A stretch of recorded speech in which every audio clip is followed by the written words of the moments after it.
Shalom, bon Erev Shabbat, Tazria, Metzora. Cette semaine, nous lisons deux parachutes en même temps qui, d'une manière générale, les deux traitent de la pureté et de l'impureté de l'homme concernant la lèpre et d'autres situations. Quand on parle de la lèpre, évidemment, il ne s'agit pas de ce qu'on appelle aujourd'hui médicalement la lèpre. C'était une maladie spécifique qui s'est arrivée qu'au moment du temple Béné Israël, mais qui pouvait mettre une personne dans une situation d'être en quarantaine. On le connaît maintenant avec le Covid, où on doit être séparé de tous, il doit être mis hors du contexte de la communauté pendant un certain temps jusqu'à ce qu'il guérisse. Donc ça traite de l'homme, de sa situation morale, spirituelle, pureté et impureté. Elle vient, ces parachutes, à la suite de la semaine dernière, où on a parlé de la pureté et l'impureté des animaux. Disent nos sages, pourquoi on a mis l'homme après les animaux, dans le règne des quatre règnes de la création, on a le règne minéral, végétal, animal et homme, et l'homme est le plus haut, le supérieur. Pourquoi ici on parle de l'homme après les animaux? Disent nos sages deux réponses qui paraissent contradictoires, mais en fait elles sont liées. Première réponse, c'est parce que l'homme est venu à la fin de la création, quand Dieu a créé le monde, il a créé toutes les créatures, le monde, et à la fin, le dernier moment, il a créé l'homme, afin qu'il trouve tout prêt, comme une personne qui va construire une maison, il va tout meubler, il va construire, il va apporter tout ce qu'il faut. Une fois que tout est prêt, il vient s'installer. Donc l'homme est créé à la fin pour qu'il trouve Hakol Mouchan l'Isouda en termes du Talmud, que tout soit prêt pour le repas. Autre réponse, au contraire. Pour que si l'homme commet une faute, on lui dit, écoute, tu es le dernier, après la création même des moustiques, tu es à la fin, Yutush Kadmach, tu es rien du tout. Alors, paradoxe, d'un côté on le considère le supérieur de la création, et de l'autre côté on le compare au dernier des animaux. En fait, disent nos sages, parce que nous sommes composés de deux éléments. Nous avons l'âme divine et l'âme animale.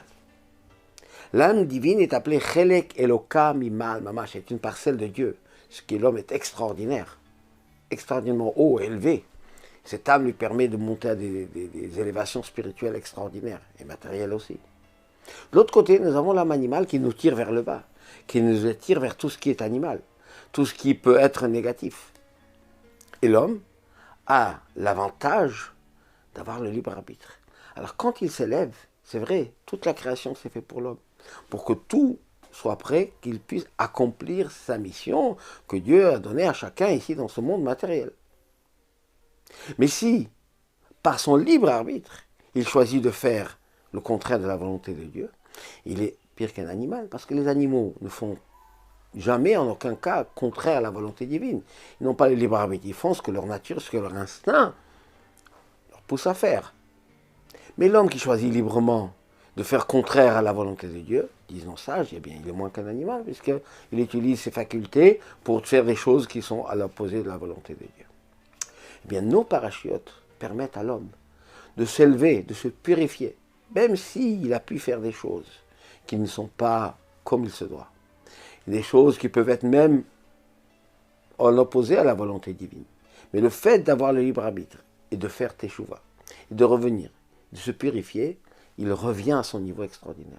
Et le but finalement, c'est de faire les deux, c'est-à-dire que non seulement que l'âme animale ne fait pas baisser l'âme divine, l'esprit que nous avons, mais au contraire, que l'homme, en nous, tire l'animal à l'intérieur vers le haut.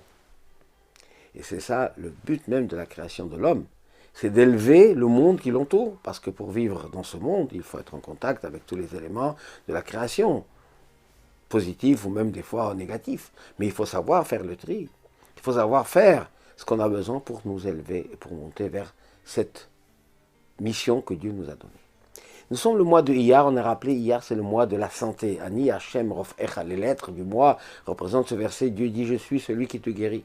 Eh bien, en ce mois, on se renforce les forces de l'âme qui permettent à notre corps d'être en bonne santé, que Dieu donne la santé à tous, et que cette santé nous permet de servir Dieu avec joie, avec tranquillité, avec paix, et mériter très prochainement la rédemption avec Mashiach. Shabbat Shalom Omevorach.